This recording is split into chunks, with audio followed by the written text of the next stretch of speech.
Well, hello, my wonderful audience. So, it's time for the answers from the test that I gave you yesterday, actually, the day before yesterday. So, in this test, I gave you this chart of Cancer ascendant with Mars in the ascendant in the first house, Rahu and Ketu were in the second and eighth house, Ketu's in the eighth house, and then Saturn was in the 10th house at 3 degrees.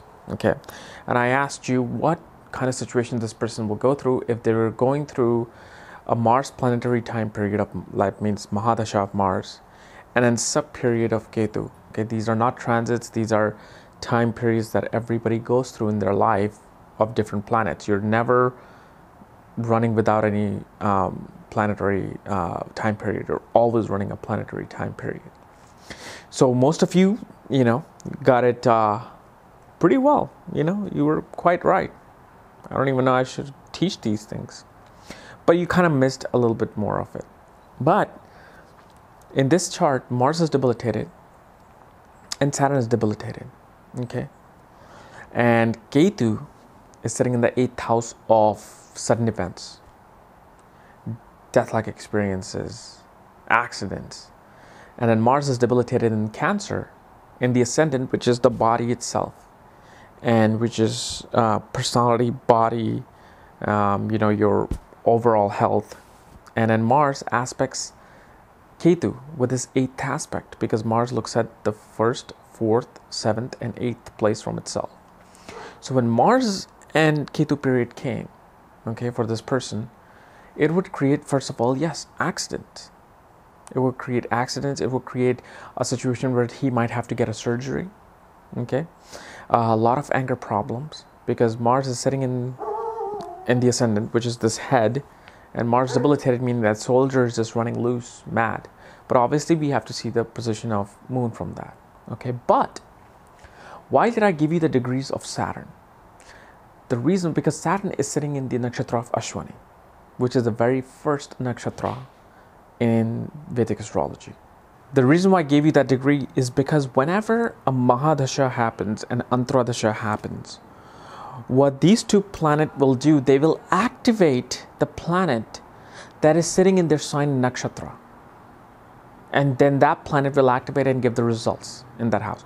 So in this chart, Saturn is sitting in the 10th house in the sign of Aries, which is controlled by Mars, whose Mahadasha this person is running.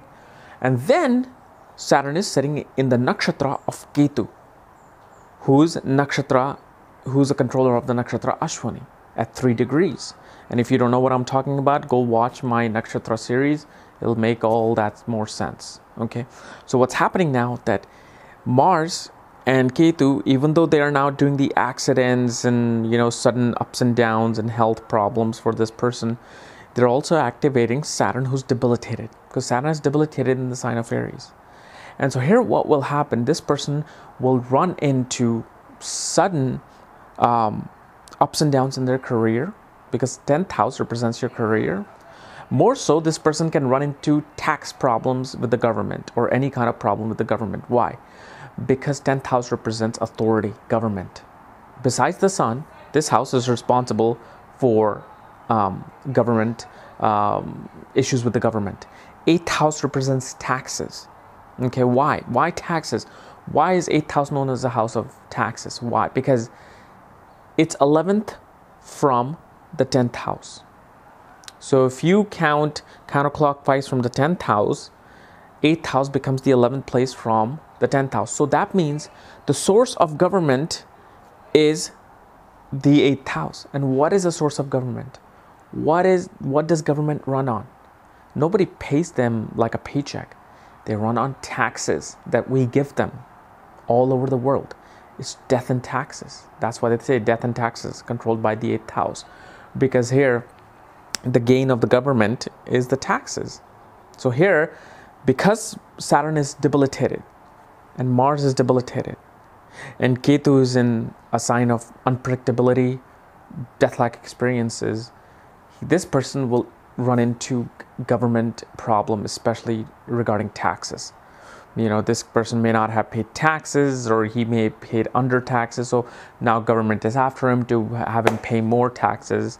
And not to mention Ketu and Rahu are in the axis of 2nd and 8th house, which is finance of yourself and other people. So you see how the dasha works. It's not just the houses that the dashas are ruling, but they also activate the planets that's sitting in their house and nakshatra. Now, Mars and Ketu rule other nakshatras as well. And if there's no planet in those houses, do you think those houses will activate themselves? Not so the nakshatra. The nakshatra will not be activated unless a planet is sitting on it. But because Mars Mahadasha is running, the 5th house and the 10th house will activate it, because Mars controls the 5th house, Scorpio, and the 10th house, Aries, for Cancer ascendant. So those will be activated, but the only time a nakshatra will be activated is when a planet is sitting on that nakshatra, or if it's the ascendant that is running, has that nakshatra of the planet. So this is how we'll do more of these tests. So where you learn that, okay, when a dasha runs in, what are the things that are running for this person? Okay. So guys, this was my answers for test that we did. Otherwise, if you're new to my channel, subscribe above. And if you want to know about how to solve this test and other secrets of astrology, check out the link below and my book, The Astrology, The Speed of Light. Otherwise, I'll see you tomorrow with Saturn in the 2nd house. And watch out for one more video today regarding death and motivation and finding your destiny. Interesting, huh? Stick around. Bye-bye. Mic check, 1 2 1 2. I represent, this is what I do. To any beat, anyway, I'ma give it to you. Best beware, open your ears to the truth as I push. I'm the man, I list the plan. Fool, any best that I kick is for your mind.